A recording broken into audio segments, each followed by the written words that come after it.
All right, and we are live. Good evening po and welcome back to Gurong Pinoy. And of course, we welcome back the members of Team Piaget. Again, if you are a member of Team Piaget, some of your advantages would be you will be able to answer our quizzes, you will be able to download our full-length video. Ganun din po yung ating PowerPoint presentation. Of course, you will have your free pre-board and free final coaching. And again, our Team Piaget's membership is good until September 2022. So if you are going to be taking the LET in March or in June or in September 2022, you can still join Team Piaget. Again, that's until September 2022. And of course, the only way that you can enjoy our free pre-board, free final coaching is only through being a member of Team Piaget. So again, just send us a message. Just look for our Facebook page, that's Gurong Pinoy, and send us a message so that you can join us and you can download all the materials that we have. And of course, you can enjoy the full-length video that we have. Because of course, if you are watching us through our YouTube channel or also to our Facebook page, your video is the shorter version. Okay, so makakat po yung inyong video. Again, if you want to enjoy the full-length video of our discussion, please become a member of Team Piaget. All right, tonight we welcome all of you back, and of course, we will be discussing professional education, 20 items that the members of our Team Piaget have answered through their quizzes today. Again, these items all come from September 2019, the licensure examination for teachers. Okay, so again, as we know, no, lahat ng items natin ay galing po talaga sa previous na LET, and so you are guaranteed that those items might be in your next licensure examination for teachers. Okay, so again, we will be discussing professional education, but of course, before we start with anything else, let us all have our opening prayer. So please join me as we have our prayer.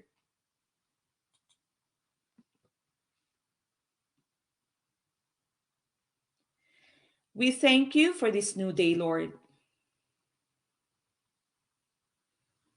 Help us to embrace all that it may hold for us. To hear the bird song and have new melodies in our hearts. To see the sunrise and create beauty with our hands.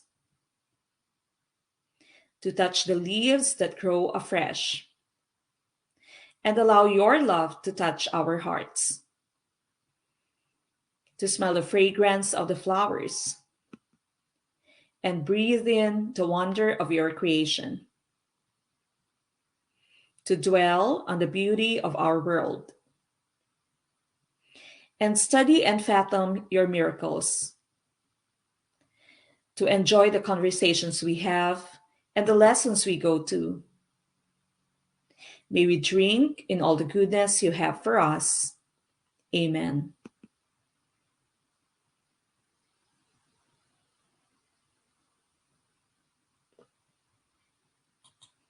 Okay, so once again, we are going to be talking about our professional education 20 items, all coming from September 2019 licensure examination for teachers. If you are ready, please go ahead and share our video, start a watch party, tag your friends, and of course, make sure that you like this video. Huwag pong mag-angry. Merong isang nag-angry yata. Mali po ba yung pindot? Okay. Maraming salamat po sa ating mga Team Thunders na yung mga nagbabalik. Team Thunders natin, maraming salamat. And of course, sa ating mga new teammates, welcome po. Sa ating mga newbies, welcome po. Sir Raymond de la Torlobrino, sabi niya, makamiss po kayo, Ma'am Meg. Congratulations, ganap na siyang LPT. Of course, one of our former students. Okay, newbie, Ma'am Gemma Inolpe. First time po maka-attend ng live. Welcome po, Ma'am Gemma. Alright, good evening po sa lahat. Okay. Again, please do like this video. Mag-like na po kayo ng ating video. And of course, please do share our video. Start a watch party. Tag your friends. Si Ma'am Angel Grace Cabaluna, first timer din, maka-watch ng live. Okay, so we welcome all our newbies, our newcomers, and of course, we also welcome our veterans, no? Yung mga matatagal nandito.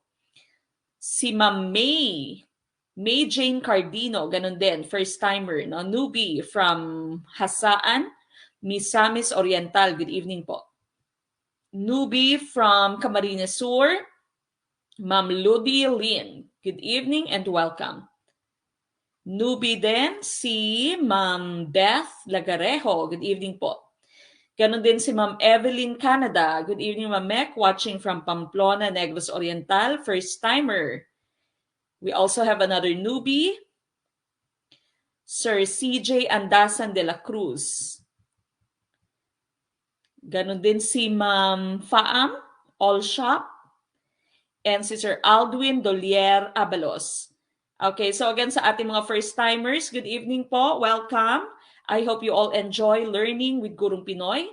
Newbie, Sir Jason Mendoza, unit earner in secondary education.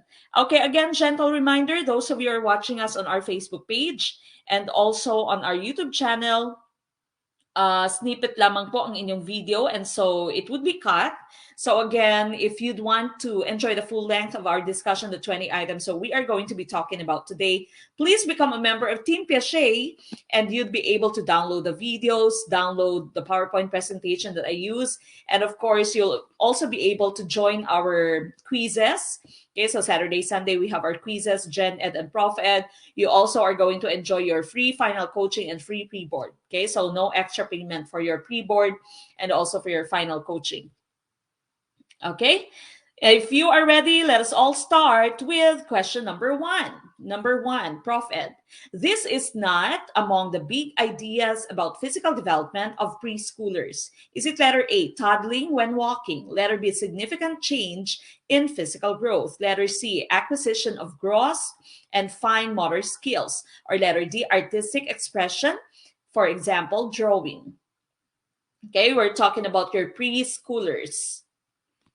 Preschoolers, what is your answer? Sir Omar Maginangka, how can I join? Please send a message through our Facebook page later, sir. Okay, which one do you think is the correct choice here?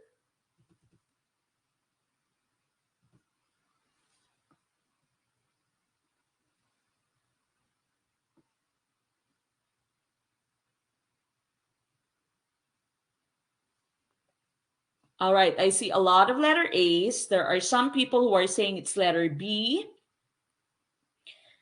Okay, some more answers, please. Please put that in our chat box. Okay, so again, the question here is, this is not among the big ideas about physical development of preschoolers, okay? Not the big ideas about physical development of preschoolers. Is it letter A, toddling when walking? Letter B, significant change in physical growth? Letter C, acquisition of gross and fine motor skills? Or letter D, artistic expression? For example, drawing. Okay, now, balikan natin yung ating question. Hindi siya bahagi ng big ideas about physical development. Hindi siya kasama sa physical development, no? So that means it does not show any development in terms of the physical skills of your preschoolers. And the correct choice that you have here is letter A, toddling when walking. Toddling here came, of course, from the word na toddler, no? So yung toddler nyo, whenever you say toddling, yung hindi pa masyadong marunong maglakad, no? So naka-stance pa siya, nakahiwalay pa yung paa, tutumba-tumba pa, no? Na they would still fall. So that's toddling when walking. It does not show any physical development. And as you know, your preschoolers, marunong na silang tumatakbo na, nagja-jump na, nag-hop na using one leg. Okay, so letter B, significant change in physical growth would be part of it. Gross and fine motor skills would be part of it. Gross would be the running, the walking, the hopping, jumping. Fine motor skills would be the use of the hands. And of course, yung fine motor skills mo would also include drawing. Okay, so letter C here actually is a combination of both B and D. Okay, so combination of B and D ang letter C mo, and letter A is not a physical development. Okay, so tutumba-tumba pa siya, no? Toddling when walking, toddling when walking. And so letter A po ang ating sagot for question number 1. Okay, so awit pero move on. I-congratulate muna natin si Sir John Wilter Ikin. Maraming salamat, Gurong Pinoy. Ganap na pong LPT. Kapit lang, mga kagurong Pinoy. Kayo naman po ang susunod. Maraming salamat po. And of course, congratulations. Congratulations sa ating mga bagong LPTs. Okay, so again, number 1 is letter A. Number 2. How can math concepts be learned and appreciated as lifelong learning by students? Is it letter A, drills on numbers and calculations? Letter B, apply formulas to abstract calculations? Letter C, apply concepts to concrete use? Or letter D, memorize axioms and principles? Okay, which one is correct? Newbie watching from Cotabato City, Ma'am Samara Motin Manan. Good evening po. All right, what's your answer for number 2? Maraming naligwak sa number 1, no? But of course, here in Gurong Pinoy, we say, sisigaw lamang tayo ng awit kapag kamali, pero move on ka agad, no? This, of course, is still not your actual licensure examination for teachers. And so we are having this drill so that we can improve your scores, no? So we can prepare you for the actual let. Okay, I see A's and C's. Meron din namang ibang B. Ano kaya yung tamang choice for number 2? Genocide na naman kaya yung mangyayari? Marami na naman kayang maligwak? Sisigaw ng awit? Tingnan natin.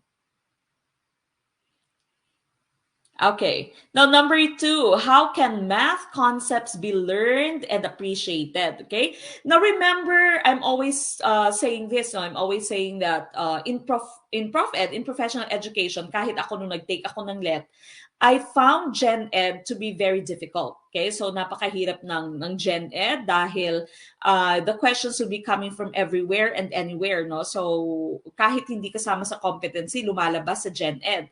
Now, in ProfEd, madali yung ProfEd because your ProfEd, I'd always say that the answer would always be in the question. Kailangan lang ay i-analyze yung maigi yung question, basahin maigi yung question so that you can get the correct choice. Okay? So, basahin po natin maigi yung ating question.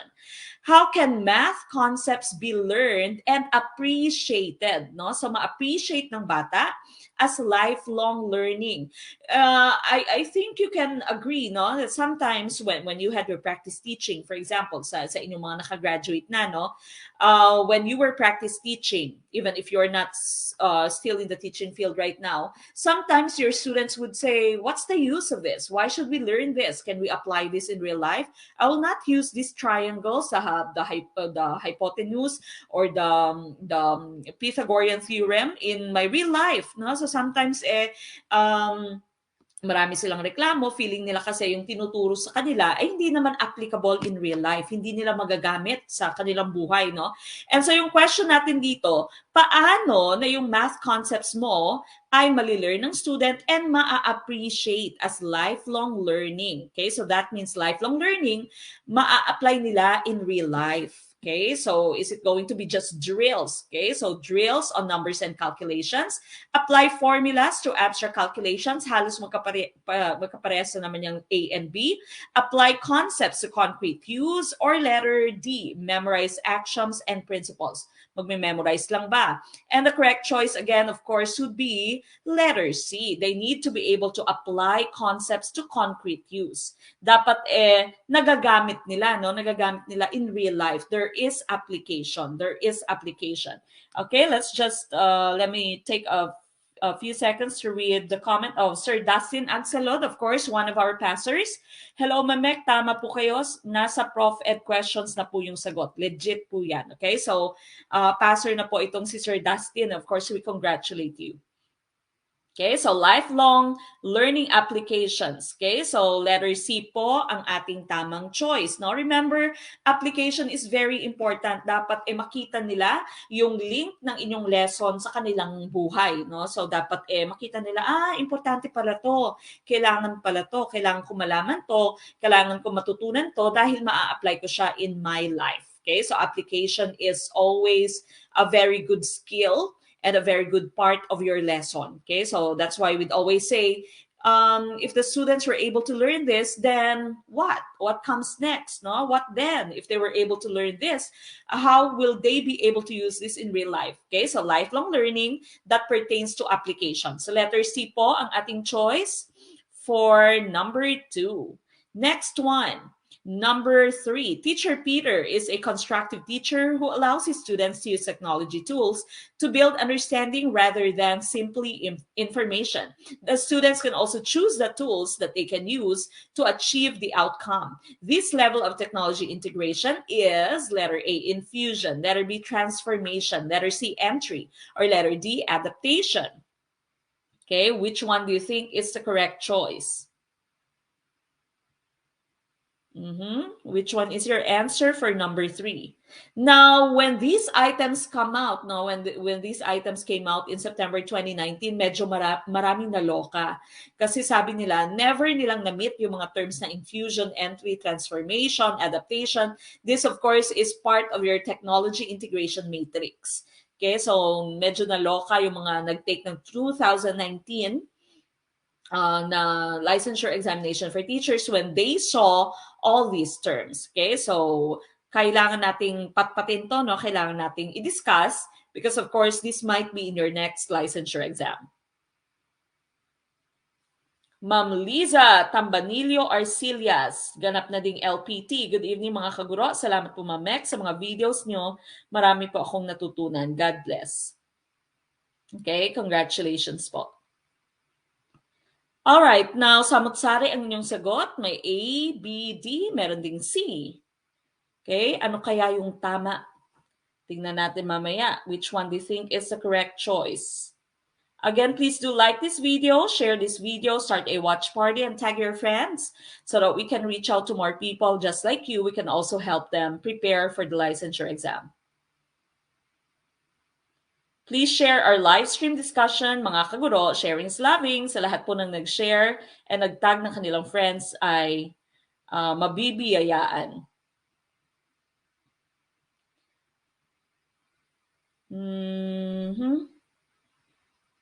Okay, which one do you think is the correct choice? Teacher Peter is a constructive teacher who allows his students to use technology tools to build understanding rather than simply information. The students can also choose the tools. Ito yung pinaka-importanting terms dito, no? That students are able to choose the tools that they can use to achieve the outcome. Now, this level of integration is letter A. This is infusion. Okay, so letter A po ang ating tamang choice. That would be infusion. And of course, we are going to discuss why letter A is the correct choice. Now, we already have a video on this. You can watch the video. It is posted on our Facebook page. It's also posted on our YouTube channel. No? So this video is called Technology Integration Matrix. There's also a free quiz after I have discussed. There are 2 levels there. Now, there are 2 areas. May area about how the teacher would use technology. There is also an area about how the students, the learning environment would become, no? What the learning environment looks like. Okay, so here we have the different levels of technology integration. We have 5 different levels: entry, adoption, adaptation, infusion, and transformation. Okay, so ano kaya yung mga pagkakaiba ng 5 different levels of technology in our technology integration matrix? Now, the first level, of course, is entry. Yung pinaka-hint nyo dito is that the teacher just begins to use technology to deliver the contents of the curriculum.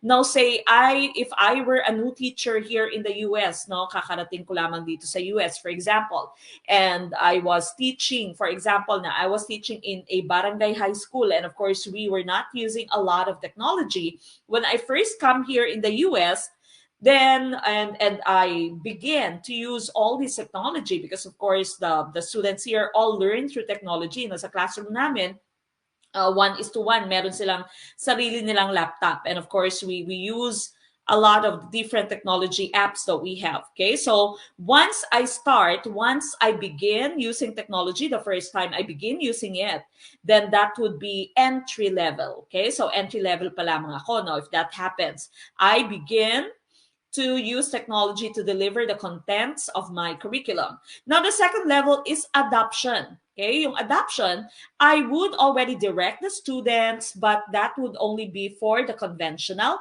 and procedural use of technology. When you say conventional, yung usual lamang na gamit ng technology, and procedural, that means they follow instructions. They follow specific instructions from me. For example, I say, today we will be making some document. I want you to open your Microsoft Word, for example, type in this, okay, and of course, click Control S or click Save so that you can save your work, okay? So your adoption mo, the students are directed to use technology, but it is still in the usual use of technology, the regular use of technology, conventional and procedural, okay? They follow different procedures. They follow specific steps, okay? So that's adoption, the second level.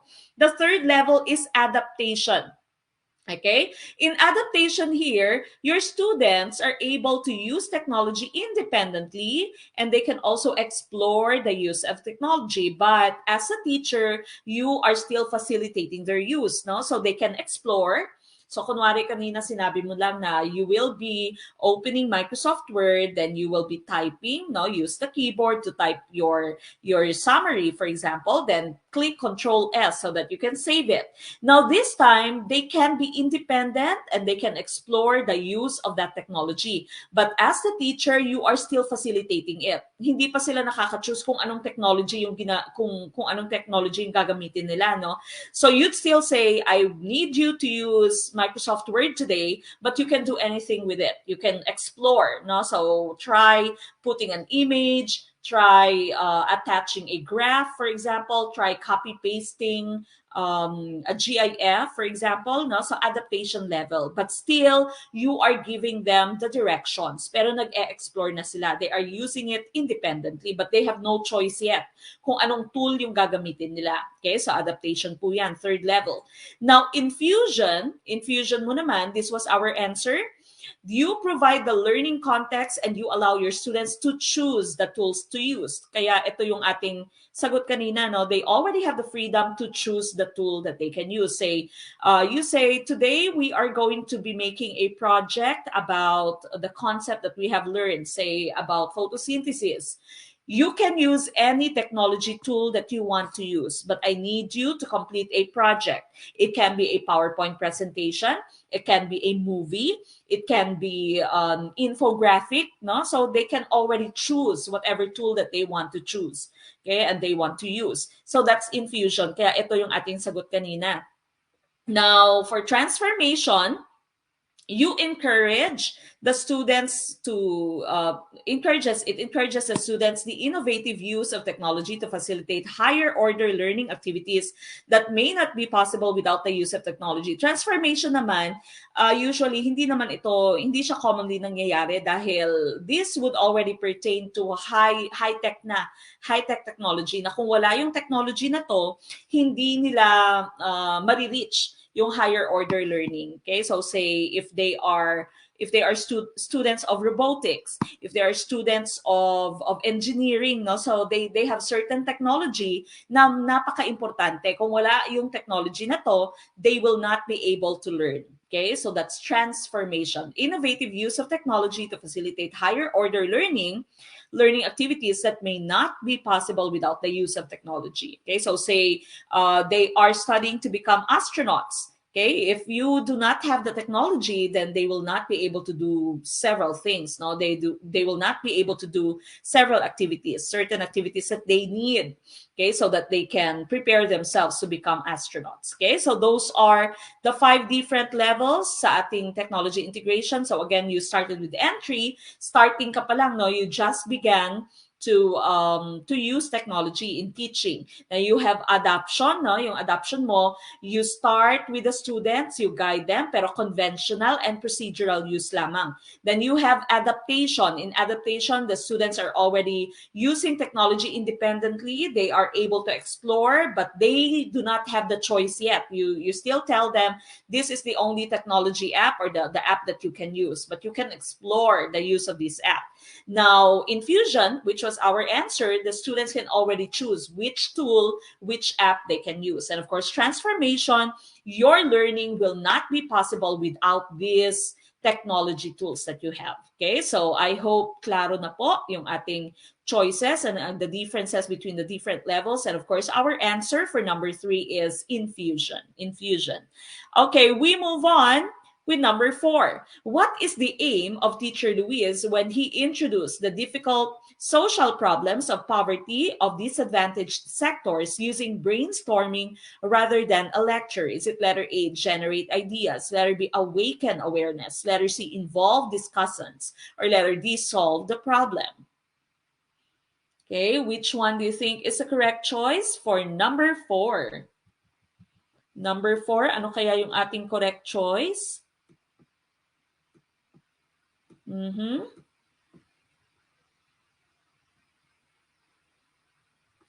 Ma'am Lizelle Libuon, one of our pastors, no, LPT na din si Ma'am Lizelle. Good evening po, Ma'am Mek. Big help po talaga sa akin ang mga explanation mo. Nahasa kami sa pag-comprehend talaga, lalo na sa ProfEd. Congratulations again, Ma'am Lizelle. Kaya ganap na din po siyang LPT. Kaya sa mga nanonood sa atin ngayon, kayo na po yung next, no? Again, para matulungan po kayo, magpa-member po kayo sa Team Piaget, just send us a message to our Facebook page. Okay, letter A. I see a lot of letter A's for question number 4.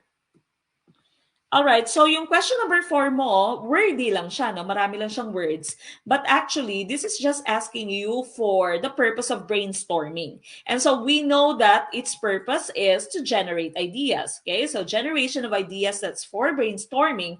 And so letter A is correct. We move on with number 5. For bodily kinesthetic learners, which activities will appeal and be appreciated when assigned to them? Is it letter A, illustration of body parts and functions? Letter B, lecture on body movements? Letter C, display of sports equipment? Or letter D, calisthenics? Okay, which one do you think is the correct choice for number 5? Number 5 po tayo, mga kaguro. Which one is correct?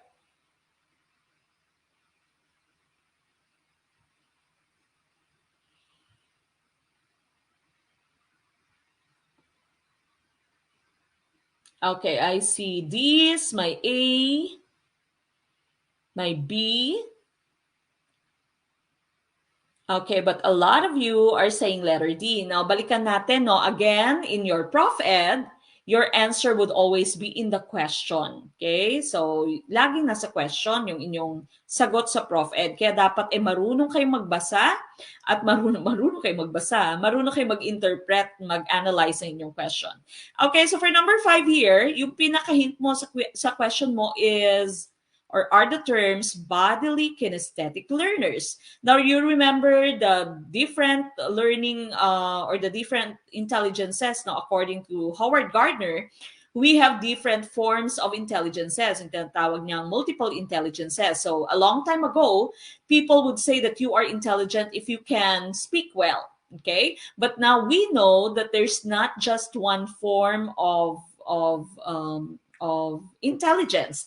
Hindi lamang yung taong matalino, hindi lamang siya mako-consider na matalino kapag magaling siya magsalita. There are other people who might not be good at talking, who might not be good at speaking, but they might be intelligent in some other ways. Okay? So that's according to Howard Gardner's multiple intelligences theory. Meron kang people smart, yung mga interpersonal, no? Yung interpersonal yung kanilang intelligence. Meron kang self-smart, intrapersonal naman yung kanilang intelligence. Meron kang linguistic, no? Verbal linguistic, yan yung mga magagaling magsalita. Meron kang logico, mathematical, no? Yung mahilig sila sa logic, sa math, sa solving. So there are different types of intelligences. Now, sa question natin dito, bodily kinesthetic yung ating learners. No? So bodily kinesthetic, ito yung mga taong gustong palaging gumagalaw. They learn better if they are moving. Okay, so if they are moving, sometimes we also call them tactile learners. No? Yung tactile sila, yung palaging may fidget, no? Yung mga puppet, yung mga ganon. And so we are looking for activities that would appeal to these types of learners that we have. Is it illustration of body parts? Illustration, that means ipapakita mo yung mga images of different body parts and functions. Letter B, you are going to give them a lecture. Letter C, you will just be showing them the different sports equipment. Or letter D, calisthenics. You all know what calisthenics is, yung exercise, no? So exercise yung calisthenics, the use of the body. And so it's pretty obvious that the correct choice is letter D, okay? Because your learners are bodily kinesthetic. They want to move. They need movement. And so calisthenics po yung ating hinahanap. Lecture kasi dito, makikinig lang sila, no? So they might get bored. Ito yung usual natin ng mga learners na medyo kitikite, no? May ADHD, gusto nilang gumalaw. So calisthenics po yung ating hinahanap, letter D. I hope na gets ninyo kung bakit letter D ang ating choice, hindi po A, hindi B, hindi C, no? So depende sa klase ng learners na meron tayo. Again, sa ProfEd, balikan po yung tanong. Balikan yung tanong, himay-himayin yung tanong, no? Basahin maigi yung tanong. All right, number 6. I wasn't satisfied with student B's yes as an answer, and so I asked her to explain. What did I do? Is it letter A, probing, letter C, prompting, letter C, rephrasing, or letter D, asking non-directed questions? Number 6, what's the correct choice for number 6?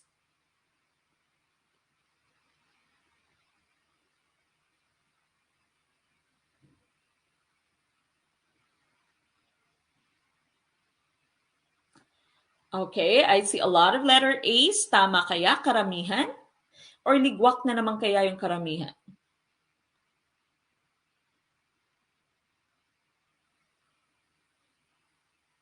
All right, now going back to question number 6, I was not satisfied. I wasn't satisfied with student B's yes as an answer. And so I asked her to explain it, no? Expound.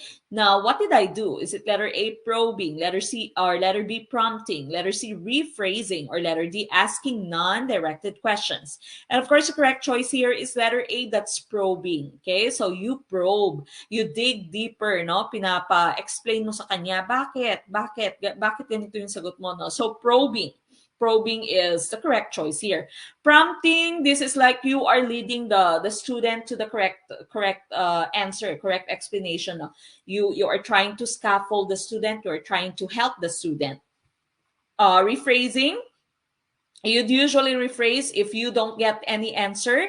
Pag hindi sila nakakasagot, then you would rephrase, you would restate your question, no? So, iibahin mo yung pagkaka-ask mo ng question. Asking non-directed questions, hindi siya bahagi ng ating questioning skills. Okay? So, letter A, probing, no? You dig deeper, para kang investigador. Palagi mong ginagawa to, no? Sa boyfriend mo, sa girlfriend mo. That's probing, lalo na kung ikaw ay siloso o silosa, no? So, probing, letter A, is correct for number 6.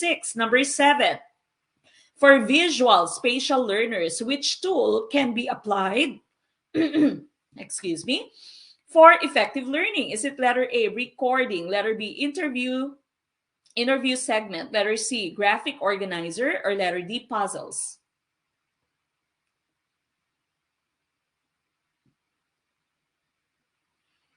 Okay, which one is the correct choice for number 7?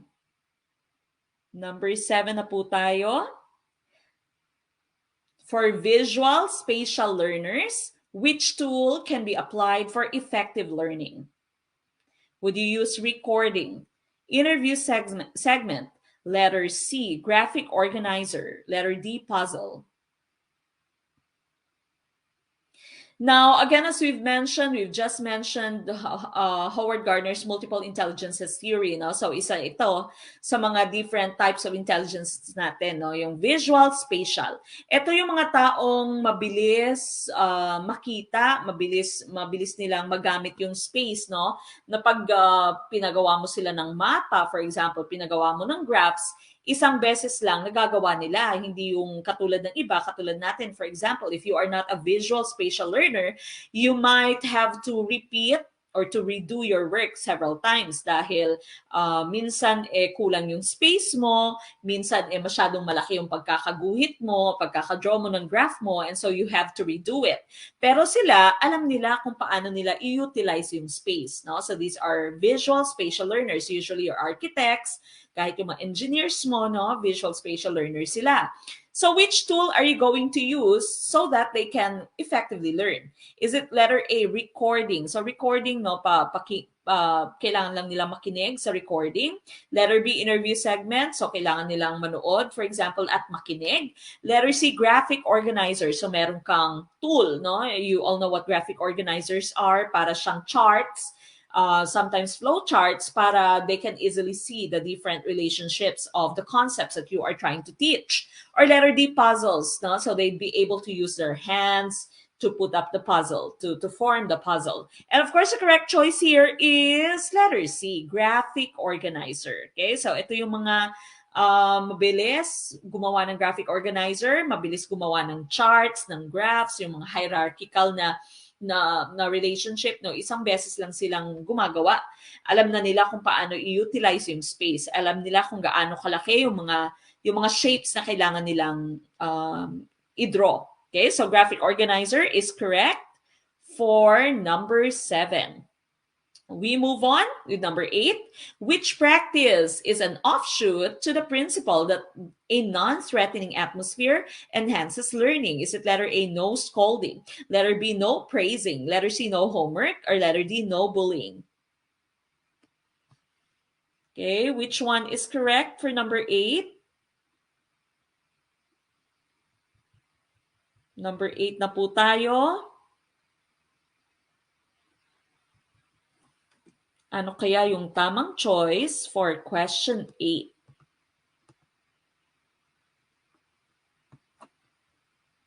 Number 8 is very easy, okay? It's super easy.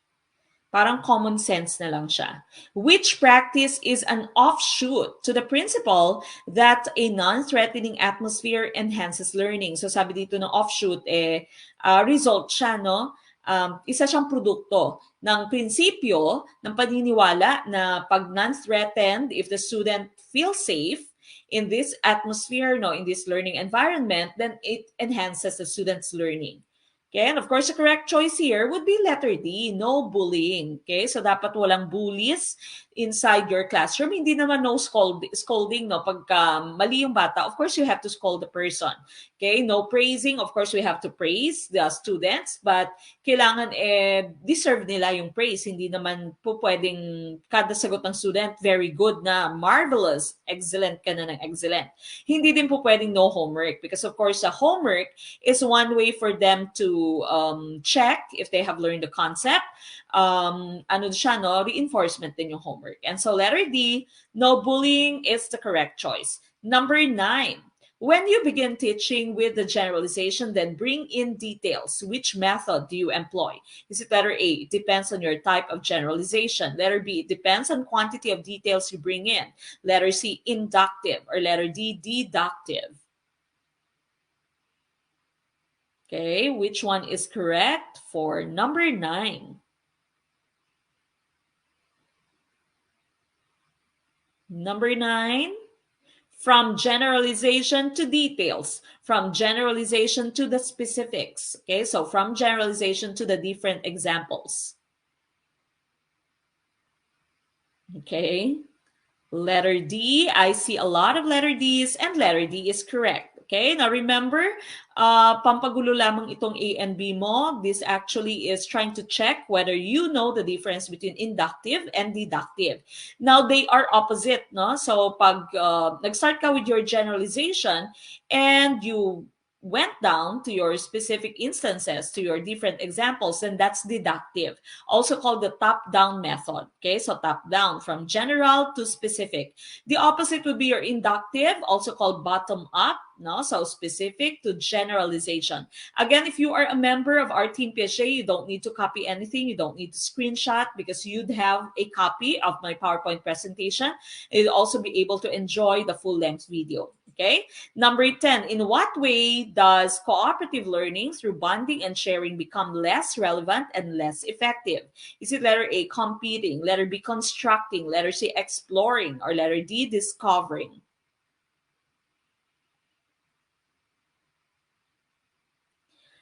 All right, so again, just a gentle reminder to those of you who are watching us through our Facebook page, also through our YouTube channel, your video would be cut. Your video is just a snippet. So make sure that you become a member of Team Piaget so that you can enjoy the full-length video. And of course, you can easily download the video. Also have a copy of our PowerPoint presentation, answer the quizzes, enjoy the final coaching, and the pre-board for free. Okay, so magpa-member na po kayo. Please just send us a message to our Facebook page, which is, of course, also called Gurong Pinoy. Okay, number 10. I see a lot of letter A's for number 10. Sabi dito na number 10 mo, in what way does cooperative learning through bonding and sharing become less relevant and less effective? You all know what cooperative learning is. If you ask your students to work in pairs, work in teams, work in groups, no? So that's cooperative learning. They are learning with other people, with other classmates, no? With other students inside the classroom. In what way does it become less relevant? Hindi siya nagiging meaningful at hindi siya nagiging effective. Is it because of competition, no? So competing, constructing, exploring, or discovering. Now, the correct choice, of course, here would be competing dahil sa competition na minsan merong dalawang group mates na gustong maging leader, no? So, they would compete. They would compete. So, dahil dyan, ay hindi nagiging effective yung cooperative learning nila. Minsan, hindi natutulong yung isa dahil hindi siya yung leader, no? And so, their cooperative learning does not or becomes less relevant, becomes less effective. Constructing, exploring, and discovering are all positive, no? Positive ways of teaching. So you can ask them to explore, to discover stuff, and of course to construct their own meaning. But here, the correct choice, of course, is letter A. Competition would lead to your cooperative learning becoming less effective. Number 11, what criterion is the focus of teacher lady who makes sure factual pieces of information from a website in literature are well documented, pictures and diagrams are properly labeled? Why would the teacher do this? You have the different choices there. Which one do you think is correct? Okay, which one is correct for number 11?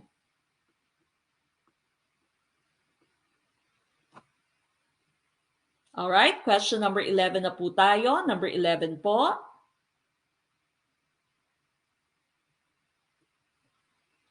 What criterion is the focus of teacher lady who makes sure factual pieces of information from a website in literature are well documented, pictures and diagrams are properly labeled?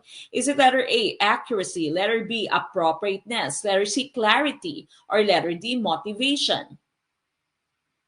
Okay, so ang focus ni teacher lady ay factual yung pieces of information. That means they are based on facts. Hindi sila based on fake news, no? Hindi siya fake news. They are well documented, may pictures and diagrams that are properly labeled. Of course, we do this, for example, in our research, no? So dapat factual yung information natin, may diagrams ka, may graphs ka, and they are all properly labeled. And of course, the teacher here is trying to check the criterion of focus is accuracy. Dapat accurate, tama, yung kanilang information. It is not based on fake news. Okay? Hindi po appropriate. When you say appropriate, akma siya sa inyong lesson, no? So, hindi naman yan yung chine-check ng teacher dito. Clarity, klaro siya. And motivation, no? Motivated yung students mo. And of course, here, yung tamang choice would be accuracy. The teacher wants to check na tama yung information nila, may basis yung information nila, and of course, yung graphs, diagrams nila are also correct, are also accurate. Okay, so 11 is letter A. Number 12, PE teacher John wants students to learn the rules in basketball in a practical way. What kind of simple, inexpensive method can you use to achieve the outcome of student knowing and applying rules in the games? Letter A, lecture, demonstrate, simulate. Letter B, use successful athletes as resource persons. Letter C, lecture using video. Or letter D, play and be skillful in the game. Okay, which one is correct for number 12. Okay, number 12 na po tayo. Which one do you think is the correct choice? Please put your answer in our chat box.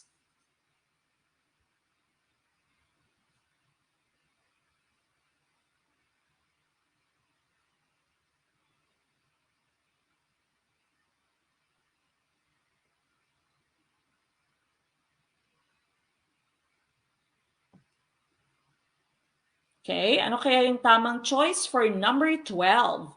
I see A's and D's. Okay, for question number 12 here, you have a PE teacher, and he wants the students to learn the rules in basketball in a practical way. You are looking for a simple, inexpensive, no? So hindi mahal, simple method that you can use to achieve the outcome of student knowing and applying. Okay, so alam nila yung rules and they can apply the rules. It's simple and it's inexpensive. The correct choice here is letter A. So first, he starts with the lecture, he demonstrates, and the students will do their simulation. Okay, so they would be able to practice and apply the rules in the game. You cannot choose letter B because you are going to be using successful athletes. Kailangan mo silang bayaran, no? The lecture, hindi naman po pwedeng lecture lang, because then your students won't be able to apply the rules. Play and be skillful in the game, hindi po pwede, no? Dahil hindi pa nila alam. You want your students to know first, to know the rules first. Okay, so hindi po pwedeng diretso sa playing and be skillful. Okay, so letter A po ang ating tamang choice, lecture. Then after that, you demonstrate, and after that, you ask them to do it. Okay, simulate. So number 12 is letter A, ligwak, awit, pero move on. Number 13, what kind of class management is applied in the case of teacher Lenny, who attends to every situation as it comes, hoping to meet it as it comes without much foresight and preparation? Is it letter A, proactive, letter B, reinforcing, letter C, heading on, or letter D, reactive? Okay, which one is correct for number 13? Number 13, what do you think is the correct choice for number 13?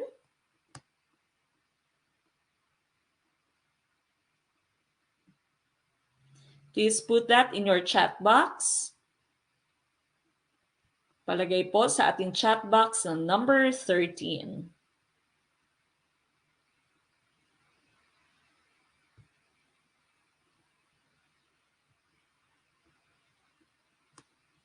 Okay, question number 13. I see these. Okay, si Ma'am Makalunas Amira Magindra. Hi po, new member from Pagadian. Thanks, Coach Mac. Malaking tulong po ito sa exam ko this January 2022. Sana makapasa na ako. Okay, we will pray, and of course, we are going to work hard so that you can pass, Ma'am Amira. All right, number 13, what kind of class management is applied in the case of teacher Lenny, who attends to every situation as it comes, no? So pag nangyari, saka siya mag-a-attend, saka niya i-a-address, no? Hoping to meet it as it comes without much foresight and preparation. So wala siyang preparation, wala siyang foresight, no? So hinihintay lamang niya na pag nangyari ito, then she is going to address it. And of course, the correct choice here is letter D, reactive ito, no? Reactive, walang foresight, walang preparation. Yung proactive mo is the opposite. Pag sinabi mo namang proactive, meron kang yung sinasabi nating preparation is better than prevention is better than cure, no? So prevention is better than cure. You have ways so that you can avoid the situation rather than reacting to that situation as it happens, no? So yung ginagawa dito ni Teacher Lenny, naghihintay lang siya, wala siyang foresight, wala siyang preparation, and so this is reactive. Nagre-react siya. Kung nangyayari or pag nangyari yun, saka lamang niya i-address. Wala siyang prevention, no? So wala siyang routines, for example, that can prevent any misbehavior in her classroom. Okay, not reinforcing, hindi po siya reinforcing, na yung rewards mo, punishment, these are part of reinforcing. And hindi din siya heading on. Heading on is very confrontational ka, very frank ka, no? So wala naman siyang mention dito na kinonfront niya yung estudyante, for example. Okay, so letter D po yung nahanap natin, that's reactive, no? So I hope you know the difference between proactive and reactive. Proactive, this is prevention is better than cure, no? So before it happens, you already have methods to prevent it from happening. Reactive naman, gumagawa ka lamang ng aksyon kapag may nangyari na. Okay? So, proactive yung gaya ng ginagawa ngayon ng IATF, no? Ginagawa ng bansa natin, bago pa makapasok yung Omicron, meron na silang ginawang quarantine rules, meron na silang red list, no? Meron na silang guidelines. So, they are being proactive, no? So, hopefully, maging effective siya. They are more proactive now than the way that they treated or the way they've reacted when Delta happened. Okay, so reactive po yung nahanap natin for number 13. Number 14, what questioning method did teacher Zita apply when she showed a graph and asked, with what data is the graph concerned, rather than what do you see in the graph? Okay, is it letter A, evaluative, letter B, generalized, letter C, convergent, or letter D, probing? Okay, what's your answer? This is number 14.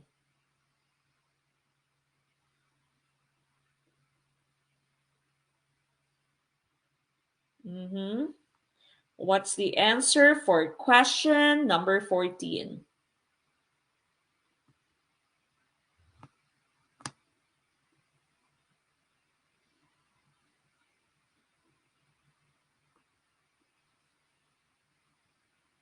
Number 14 po, please write your answer in our chat box.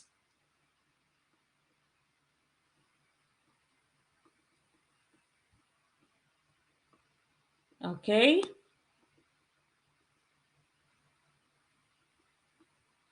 Ano kaya ang tamang choice for question number 14? Some more answers, please.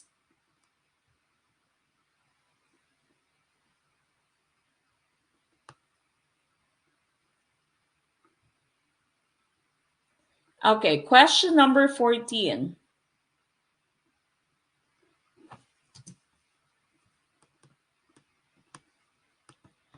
All right, going back to number 14 here, I see C's, my A, my B. Okay, going back to number 14, what questioning method did teacher Zita apply when she showed a graph and asked with what data is a graph concerned, rather than what do you see in the graph? Okay, so teacher Zita did not ask what do you see in the graph. Rather, she asked with what data is the graph concerned. And so the correct choice here is letter A, that's evaluative. The students needed to evaluate, the students needed to analyze, the students needed to judge, no? So, evaluation po yung ating hinahanap.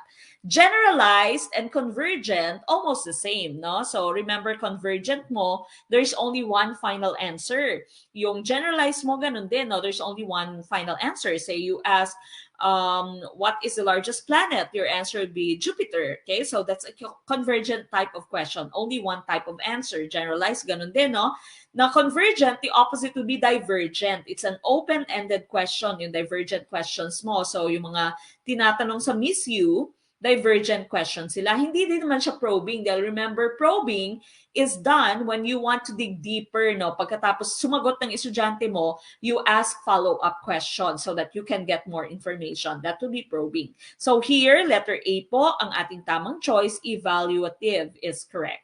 15. What technology integration is achieved by Teacher Nero, who creates a rich learning environment in which students regularly engage in activities that would have been impossible to achieve without technology? For example, their own PowerPoint presentation lessons. Letter A, infusion. Letter B, transformation. Letter C, adoption. Or letter D, adaptation.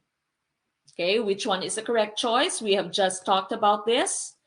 Okay, so hopefully tama po ang inyong choice for number 15. Application na, no, ng ating discussion kanina. Okay, so which one do you think is the correct choice for question 15. Okay, I see a lot of letter B's. And of course, letter B here is the correct choice. Your hints here would be the terms, it would have been impossible to achieve without technology. No? So, imposible yung activity na ito kung wala yung technology. So, letter B, transformation is correct. Now, remember the different levels of technology integration that we've talked about a while ago. Again, we have a video of this on our YouTube channel, also on our Facebook page. And so if you still have not watched it, please do watch it. Please do watch all of the videos that we have. There's so many videos that we have on our YouTube channel especially. Okay, so again, entry, when you just start using technology. Adoption, you ask your students to use technology, but they're still following instructions coming from you, no? Procedural and conventional way of using technology. Adaptation, your students are able to explore. They use your technology independently, but you are still choosing the type of technology that they can use. In fusion, your students are able to choose whatever tool they can use, no, they want to use. And of course, transformation, the activity will not be possible without that certain type of technology. Okay, so transformation, yung ating hinahanap. Okay, next one, 16. Which of the following is the best question to ask in order to create a lesson on water conservation that is relevant to the lives of students? Letter A, in what ways do people add to water wastage? Letter B, in some, which communities observe water conservation? Letter C, what is the meaning of water conservation? Or letter D, how can you help conserve water? Okay, which one do you think is the correct choice? This is number 16. Number 16. What is our choice for number 16?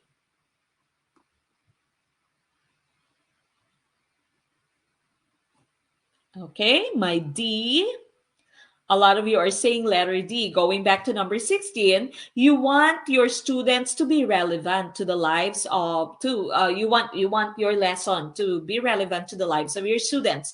Remember, when we say relevant, they should be able to see the meaning of that lesson, and they should be able to apply that lesson to their life, no? So makikita nila na mahalaga palang matutunan namin to dahil ma-apply namin in our everyday life. Okay, so is it in what ways do people add to water? In some, which communities observe water conservation? What is the meaning of water conservation? Or letter D, how can you help conserve water? And of course, letter D po yung nahanap natin dito, no? So relevance, that would also mean authentic. Okay, so real life, they can apply it in real life. They ask themselves, how can I do this? Okay, so letter D is the correct choice. 17, what type of learners learn better than others, particularly during class lectures, discussions, and other forms of oral communication discourse? Letter A, tactile. Letter B, auditory. Letter C, verbal. Letter D, kinesthetic. Okay, which one is correct for number 17? Again, this is still the different intelligences theory according to Howard Gardner. Okay, so what are we looking for here? Again, basahing maigi ang ating question, no? Himay-himayin yung question. Sometimes mali ang ating sagot dahil hindi natin binasang maigi yung question. Nagmadali tayo. Okay, kaya minsan ay nasasaktan ka dahil nagmamadali ka, no? Hindi ka nagtitake ng time mo to analyze the question. Okay, I see a lot of letter C's. Now, some of you have answered letter B, no? Auditory yung sagot ng iba. Now, tactile and kinesthetic, parehas lamang po yan.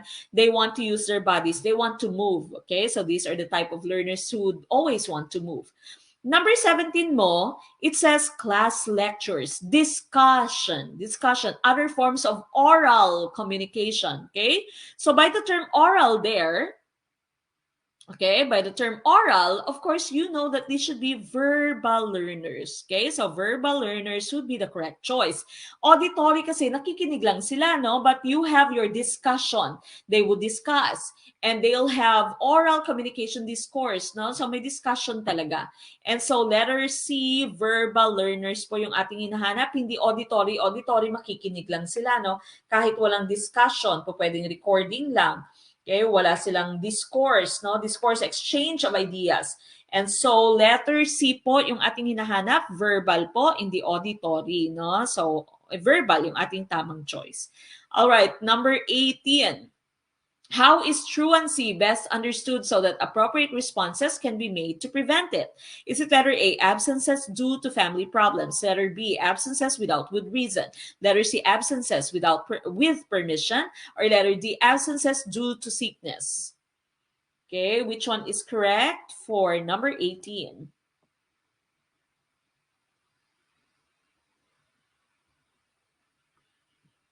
Number 18.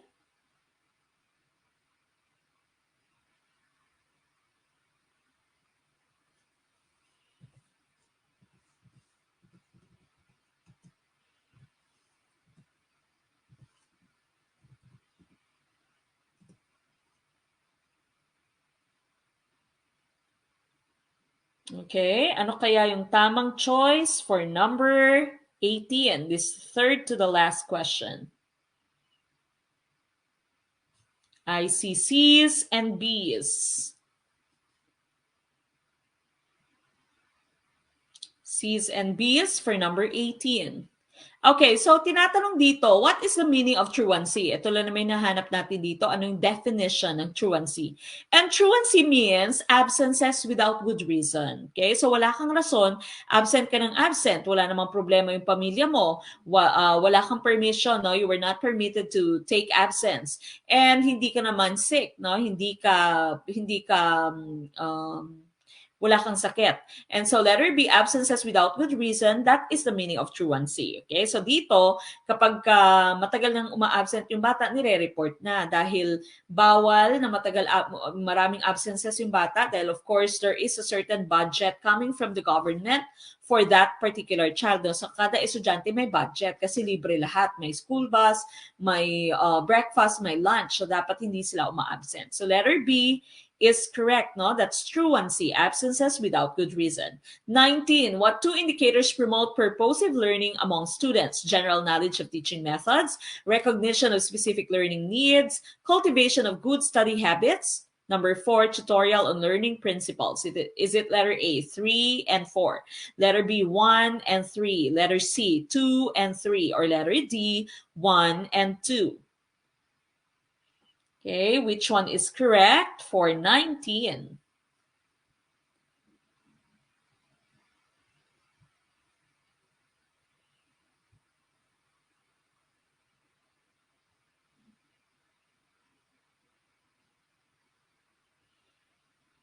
All right, number 19. Let's take a look at your answers. Number 19. There's C, B. Mukhang maraming ligwak na naman. Okay, so sabi dito ng number 19 mo, anong indicator na nagpo-promote ka ng purposive learning among your students? Is it general knowledge of teaching methods, sa part 2, of course, ng guro? Recognition of specific learning needs, cultivation of good study habits, or tutorial on learning principles? And then you have the different choices. And the correct choice here is letter C. Okay, so 2 and 3 would be correct. You need to recognize the specific learning needs of your students, and you need to cultivate the good study habits of your students. Okay, so letter C is the correct choice. Recognize the specific learning needs and cultivate the good study habits of your students. Let's take a look at your purpose learning or purposive learning.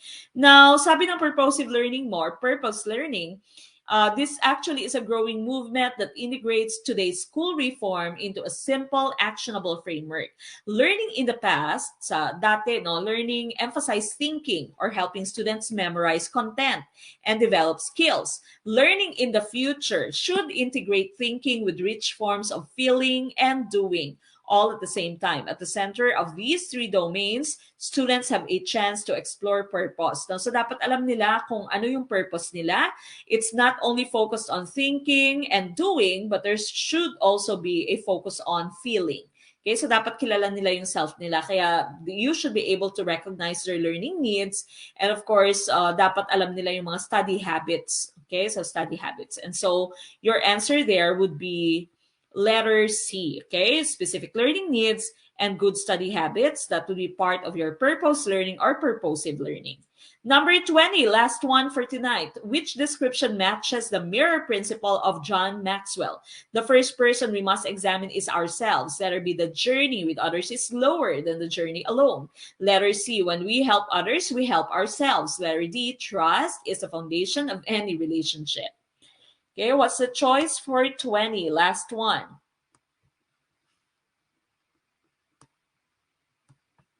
Okay, last one tonight, number 20. What is the meaning of the mirror principle according to John Maxwell?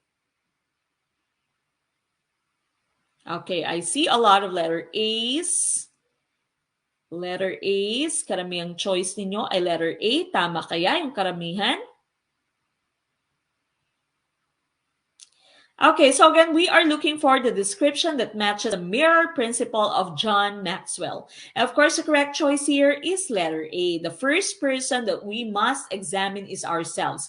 Parang katulad siya ng mahiwagang mirror, no? Mahiwagang salamin ni Boy Abunda. So nilalabas na yung mahiwagang salamin, anong sasabihin mo sa sarili mo? No? Yan lagi yung kanyang question. So the first person that you must examine is ourselves. So these are the parts of the mirror test, the mirror principle according to Maxwell. You should be first self-aware, no? Mayroon kang self-awareness. You have your self-image. You are self-honest. You should be able to continue improving yourself, and of course, you should be responsible for yourself. So again, yung unang-unang titingnan mo bago ka manghusga ng iba ay yung sarili mo, no? So that's the mirror test. That's a mirror principle according to Maxwell. And of course, that ends tonight's discussion of our professional education. I will see you again next weekend, no? So we start on Saturday with general education, then of course, professional education on Sunday. This has been Coach Mac of Gurong Pinoy. And of course, I leave you the saying, maliit man na butil ng mga kaalaman, ang dulo nito ay malaking kaginawaan. Maraming salamat mga kaguro, and good night. Bye!